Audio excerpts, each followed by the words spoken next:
And we're back. Yep, don't really remember what I was talking about. But that's why you always make sure you get a camera that can have a lot of battery life. Because ours, about 15 minutes. It's kind of ridiculous. Kind of annoying. And there's no constant light.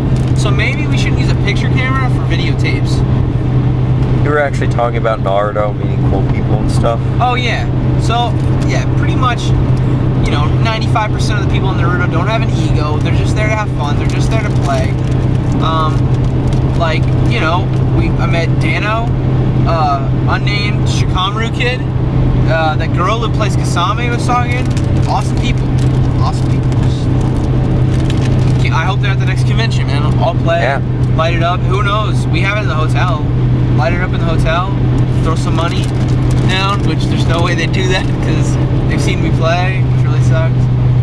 But yeah, just chilling, just having a good time. Or actually, the other convention, we won't even have to play Naruto because the conventions aren't open till 2 o'clock in the afternoon and they close. Those conventions actually stay open late, like what they should, because all those freaks, they stay out late. The freaking weird kids, man, they stay out late, they wake up early. That's the way they roll, these anime people. And I think Megacon should accommodate them. That's just me. I'm sticking up for the freaks. The weird guys making out with each other. The yaoi, whatever the other thing is for girl. Yami. Yuri, yaoi. Yami, Yuri. Whatever the hell. The freaking weird people that stand in big groups and scream stuff at each other and scream, ah! And oh my god! Yeah, all those freaks. It's it. Oh yeah, I have one last outlook on this. The main reason why I was trying to find you guys during the day is they were having a tournament, a 3-on-3 foam fighting, and I wanted to really do that, you know, as a group project. Yeah, I would have done it, but I couldn't find a staff. No one had a staff. I would have actually done it. I would have dual wielded. Yeah. I would have done it sec. I'm not even kidding. Next year we got to do that because that's one thing we never do is the barbarian battles. I mean, because I watched some dudes do it, and they were like, you know, this is the last round before we have tournament sign-ups. And I was like, you know, that would be pretty awesome. You know, I mean, I saw some kid with a shield. You know, we could have like one guy with a staff, one guy with a shield, and one guy with some throwing weapons, and just keep everybody back. You can use throwing weapons in that? Yeah, like just little hammers. Dude, I was watching some little kid. He had his pockets and a pouch filled with kunais and little ninja stars. Were they foam? Yeah. Then he had a sword under his arm and a sword in his hand. So the kid starts throwing all his little weapons, and then he starts dual wielding swords. That's crazy. You'd have to hope to dodge everything. How do you get points? Every hit? You just hit them, yeah. And do they count up how many points you have? It's like best out of 3, shit like that. Did you play any foam battles? I did one. Was it fun? It was pretty good. You know, I think it would have been cool if you were on a team, because like you always have people that have your back and stuff. But yeah, I mean, overall, I think it was pretty good. Yeah, I want a foam spear. Oh yeah, just so you people know on YouTube, those things are expensive. I mean, for a sword about, you know, like a couple feet long is about $40, and it's just a regular size sword. It's made of foam. Yeah, made of foam. So, you know, I mean, if you have the money, I mean, go buy them. They're a lot of fun, but I mean, if you're on a tight budget or you just don't want to spend the money, don't get them. Because I saw some dude, he had one, I mean, they last a while. His was like 3 years old, and it broke this weekend. And I mean, it broke? It was pretty messed up. It was like, the tip of it was broken.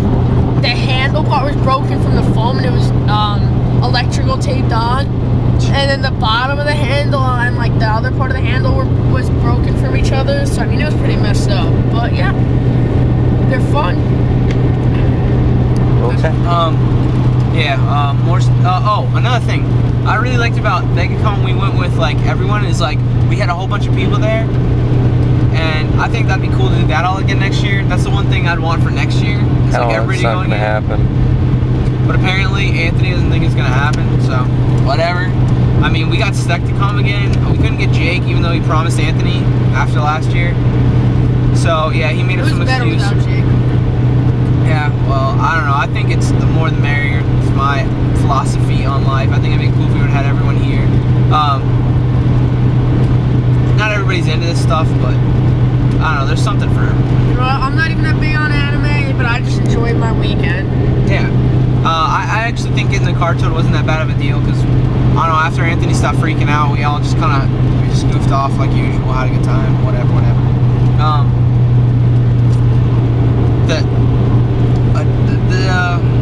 Another drawback is the game selection was alright, I guess, but like they didn't have the systems to accommodate the games, which I didn't like. Like they had Naruto 6, they couldn't put it in the whole time. Remember Clash of Ninja EX2, Gekshou Ninja Tyson EX2, they couldn't put it in because they didn't have any other import Wiis. They had regular Wii, but they didn't have an import Wii.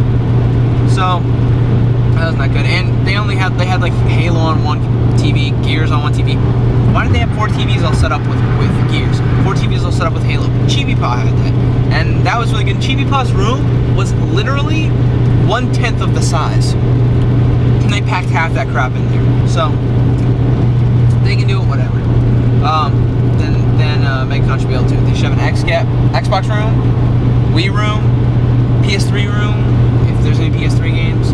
You know, room for Rock Band and DDR. Oh, I saw PS3. They're playing Redemption. Oh man. Resistance. Whatever.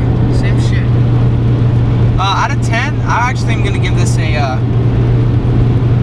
7.5, and only because of the people I mentioned before. Unnamed Shikamaru kid, Dano, and unnamed Kasame girl. They're cool, and hanging out with these fellas all weekend long. B-Rat in there, even though we broke up because Webb was hungry and we were playing Naruto. Once we got done, they were gone. We left to go get something to eat. We never explained the whole chapter of Webb losing his wallet. Yeah, well, this was the explanation today. We'll do that later. Then, yeah, there's a lot of crap that happened we didn't go into. But then they came back to the convention. Then we came back. They didn't see us. They left. We stayed. Long story short, didn't get to spend as much time with B-Rat as we wanted to. Anthony and I pretty much hung out all Saturday together, but it was still alright, except for them closing everything at 6 o'clock. Hope for the future, like I said. I hope they change that dealer room crap. I hope everybody comes next year. I hope we all stay in the same hotel, which was the big thing we didn't do the first year. We did it this year, and it was pretty cool because we got to hang out till late all together, which was good. There were a couple of people I met that were pretty cool. Juan, I've known him. Well, I haven't known him personally, but I've known him for a couple of years. He's pretty cool. You know, I mean, it gave me a little bit of shits and giggles when I saw his picture bending over for the injection fairy lily. That's because you're into that kind of stuff. It was funny, a little disturbing. You know, seeing a fat guy bending over for a girl with a big needle. You know, I guess big guy, big needle. What's more disturbing though? 2 guys making out or a guy taking a needle up the booty hole? What was more disturbing to you? I think it was the guy making out because, I mean, at least it was a girl giving him the needle. Good point. S&M over you know, gay hentai. Dick. Yeah, instead of lightsabers, I guess. So yeah, and then I met this kid Yanni. Well, it would have been more disturbing if she was putting the thing into his pee hole instead of his butthole. If it could fit, that would be a little psychopathic. I don't really know who would do that, who would let somebody do that. If it could somehow fit, it would cause excruciating pain. Probably make you want to pass out or make them pass out. Yeah, so I met the kid Yanni, you know, a pretty cool kid. Was hanging out with him on Saturday. Knew the game of Yu-Gi-Oh well. You know, we hung out. So that's it. Final thought. No, there's something 7.5. Like I said, there could have been improvements. Everybody coming. The video game room being separate, staying open later, more things to do. Basically take a page out of the book of J-Con, Otronicon, AFO, and Metrocon. Take a page out of that book, learn from years past. Just because you get more people every year doesn't mean it's always going to be better. That's just what happens. You get more people every year. They need to constantly update, constantly make it better. Don't keep it archaic, or else people really will stop going. And it will turn back into a comic convention, and there won't be over 500,000 people there, and you'll never meet How many people were there? a anime expo in California, which I want to go to, which I don't think I'll be able to go to this year, but would be really cool if Anthony and I hooked that up. I don't know. Anime expo. I know Steve said she really wanted to go out there. You didn't get a freaking job. Huh? It doesn't have anything to do with Anime Expo. Fuck.